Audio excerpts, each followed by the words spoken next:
o tema que me cabe, ou que me cabia, é sobre as contribuições especiais e a deturpação da repartição de receitas causada pelas contribuições sociais e pela a fraude à Constituição feita por esse modelo ao longo desses 30 anos de Constituição. Na realidade, quando nós olhamos para o modelo brasileiro, nós enxergamos na Constituição um viés fundamental. Uma ideia democrático-descentralizadora subjacente que visava promover democracia no Brasil. A Constituição foi elaborada em um momento onde se buscava redemocratizar o Brasil. E a pedra de toque era exatamente promover o federalismo no Brasil, uma descentralização de poder, uma aproximação do poder da população, colocar o poder próximo do povo, o povo em contato com o poder. Seria como um desmonte do histórico centralismo do Brasil, do poder no Brasil. Um painel de controle do Império, um painel de controle posteriormente no centro da República, posteriormente em Brasília, ou como hoje, um painel de controle em Brasília comandando o país, deveria ser abandonado num ideal democrático descentralizador. E assim, o princípio federativo assume na Constituição brasileira a condição de cláusula pétrea, rico em simbolismo, aparece no artigo 1º. A união, com letra minúscula, dos Estados, Distrito Federal e município constituem a República Federativa do Brasil. Riquíssimo em simbolismo, o princípio federativo é a arma para a promoção da democracia nessa jovem nação que nascia na Constituição de 88.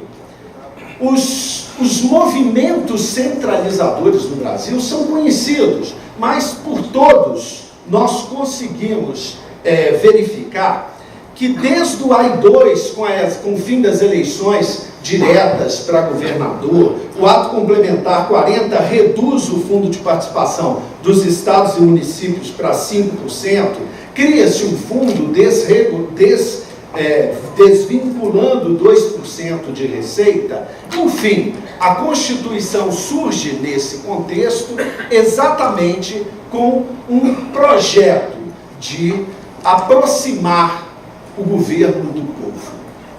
Pois bem, o federalismo com suas leis básicas, a lei de participação, que pressupõe que os estados devem participar da formação da vontade nacional, bem como um pressuposto básico do federalismo, a autonomia política. Os estados devem ter os seus ordenamentos e, sobretudo, autonomia financeira.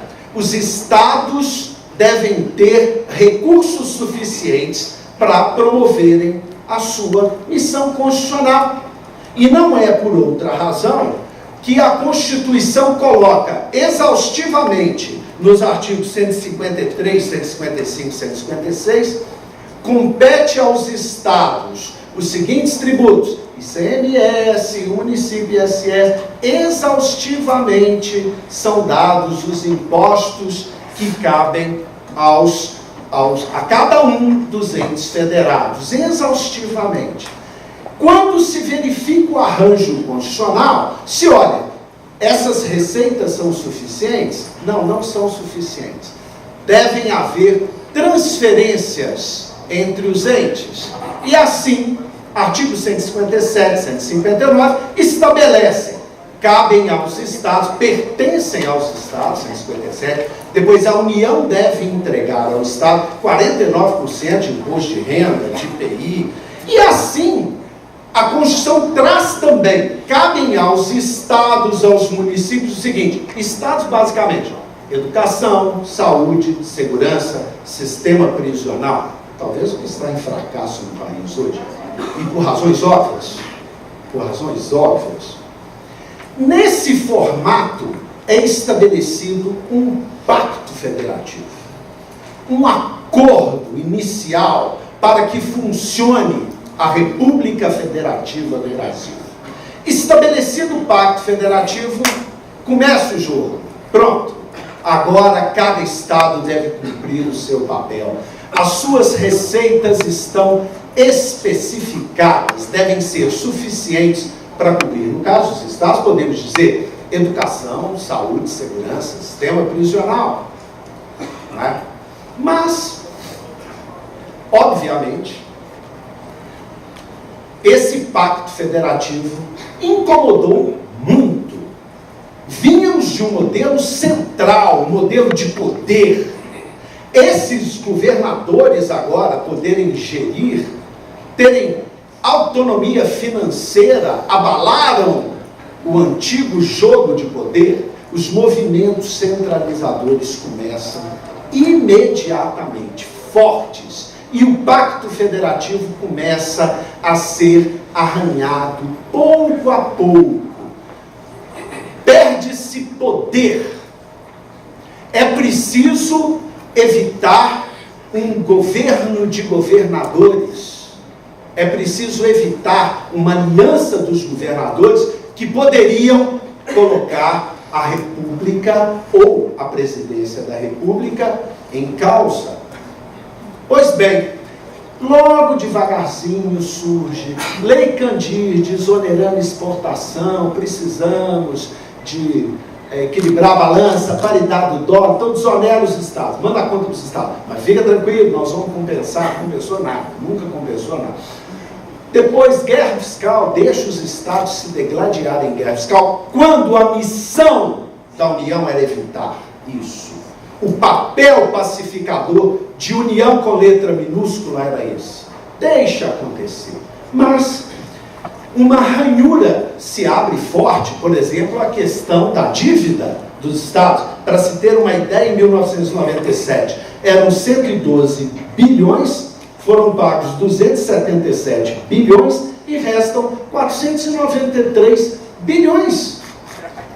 Dívida dos filhos para com a mãe, dos estados para com a União.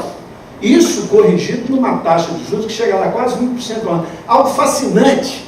Para tornar leve, o último acerto reduziu para a Selic capitalizada. Selic capitalizada não é a Selic que paga em dívida tributária, não, é a Selic simples. A capitalizada é juros sobre juros sobre juros, é uma coisa de doido. E isso para os estados promoverem educação, saúde e segurança. Isso para atenderem às necessidades da população. Pois bem, a questão foi se agravando, em especial quando uma verdadeira fraude à Constituição começou a se realizar. Vejam só, o Fundo de Participação dos Estados, criado desde a Emenda Constitucional 18, não é? Ele foi modelado para que se colocasse os recursos federais que são dos estados, não é mesada nem ajuda, é dinheiro constitucionalmente previsto para os estados, para que eles fossem compartilhados. Todos os tributos fiscais, todos os impostos fiscais são partilhados, inclusive o imposto residual do pelo 157.2, 20% pertence aos estados, todos. Uma questão interessante é que taxa, contribuição de melhoria, tudo bem, são tributos vinculados, esses não devem mesmo ser compartilhados. Empréstimo, só empréstimo é para ser pago depois, também não tem que compartilhar. Os impostos fiscais são todos compartilhados. Contribuição.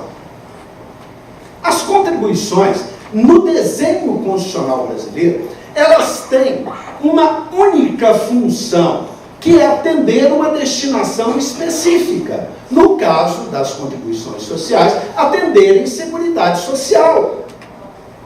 Se ela tem uma finalidade específica a ser desempenhada por aquele ente, natural que não seja compartilhada. Não há dúvida alguma. A arquitetura constitucional está perfeita. Da mesma forma, a Constituição previu mecanismos para aumento de carga tributária, que, por sinal, sobe de 24% para 34% ao longo dos anos. Não é? Ela sai, em 1994, de 24% e vai a 34% do PIB. Bom, as contribuições não são compartilhadas exatamente pelo fato de terem uma destinação específica. Para aumentar carga tributária, a Constituição prevê o seguinte: aumenta-se a alíquota ou base de cálculo, naturalmente, esse é o mecanismo usual dos impostos listados, ou se utiliza o imposto residual, que cabe à União, cheio de particularidades, com um detalhe: 20% da receita desse imposto residual deve ser compartilhada. Ou seja, em respeito ao equilíbrio federativo e ao pacto federativo, é modelado o sistema tributário nacional prevendo a partilha de recursos, porque senão a necessidade concentra o recurso num determinado ente, desequilibrando o pacto federativo. Logo, logo o governador vai ter Didi Pires na mão lá pedindo dinheiro. Não. Então faça a repartição para evitar isso e se garantir a autonomia financeira e a autonomia política. E evita-se assim a política de Pires na mão tão usual, não é? O que vai acontecendo a partir daí? De forma declarada, posta nas entrevistas, retiradas de exposições de motivos, projetos de aumento das contribuições são enviados, ultrapassando as necessidades do Orçamento de Seguridade Social, não é? Para que não haja compartilhamento com os entes federados. Mas para a questão ficar bem certinha, para jogar no orçamento fiscal o que deveria estar no orçamento da Seguridade Social, o Fundo Social de Emergência é feito em 94, que é feito para durar 2 anos, depois vira Fundo de Estabilização Fiscal, vai até 97, depois emenda 17, 27, 42, 56, 68, 93, cria a DRU e prorroga até 2023, 30% da receita das contribuições sociais. Na realidade, o que se criou foi um monstrengo. É corpo de contribuição com destinação específica e cabeça de imposto para o orçamento fiscal. Esse monstrengo criado com a DRU, ele possibilitou o seguinte mecanismo: se dedica a aumentar o valor das contribuições, aumentam as contribuições e desvincula 30% e joga para o orçamento fiscal. Aumenta de novo, joga 30% para o orçamento fiscal. Assim, consegue aumentar a carga tributária de 24% a 34%, não é? A parcela das contribuições na receita total brasileira sai de 11% e vai a 48%. Elas viram 2/3 do orçamento federal, concentra tudo nas contribuições sociais e desvincula 30% para usar livremente. Ou seja, o dinheiro da gorjeta dos governadores que estariam arrebentados fica lá no orçamento fiscal, nesses 30%, para serem entregues aos governadores, centralizando o poder no painel de controle de Brasília. Esse modelo feito, tenho a impressão, intencionalmente modelado, ele é o exemplo mais cabal do que nós podemos chamar de fraude à Constituição. E eu explico o porquê. A figura da fraude à lei, como ilícito atípico, como gosta o Atienza, né? Você faz uma norma de cobertura para elidir a aplicação de uma outra norma. Não se trata de uma infração frontal à lei. Você não faz uma infração direta à lei. Você contorna a lei, você dá a volta na lei através de um dispositivo usado para finalidade diversa. Vejam bem, não há uma ilicitude imediata. Ninguém diz que há uma ilegalidade, ou no caso, uma inconstitucionalidade. O que se diz é que nesse exemplo, a norma é fraudada por uma outra dada com finalidade distinta. Talvez o exemplo mais clássico possível.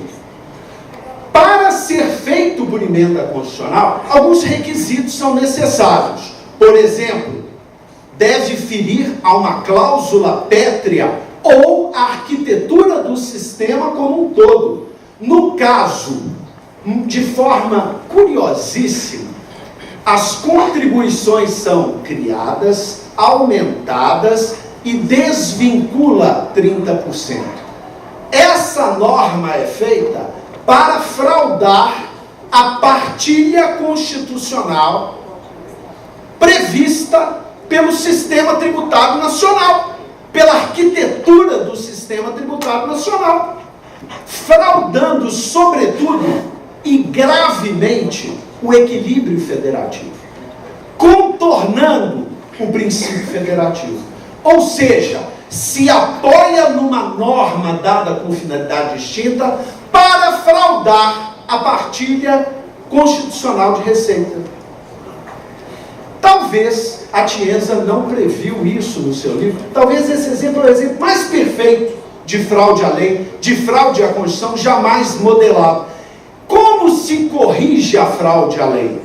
Interpretando conforme o mandamento maior da Constituição, aplicando a norma fraudada, portanto, partilhando 30% da parcela desvinculada das contribuições sociais. Enfim, a única forma de se interpretar conforme o sistema tributário nacional, conforme o princípio federativo, e se evitando a fraude à Constituição, é determinando a partilha constitucional dos recursos com os estados e municípios. Não há salvador da pátria. Não existe salvador da pátria. Não vai aparecer alguém que trará a redenção da República. Existe sim uma esperança. Na promoção de educação, saúde, segurança, na promoção de governos democráticos, descentralizados, harmonizados pela União, como manda a Constituição, como estabelece o Pacto Federativo. Não haverá um salvador da pátria que opere de Brasília, do painel de controle, os nossos destinos. Federalismo já, senhores,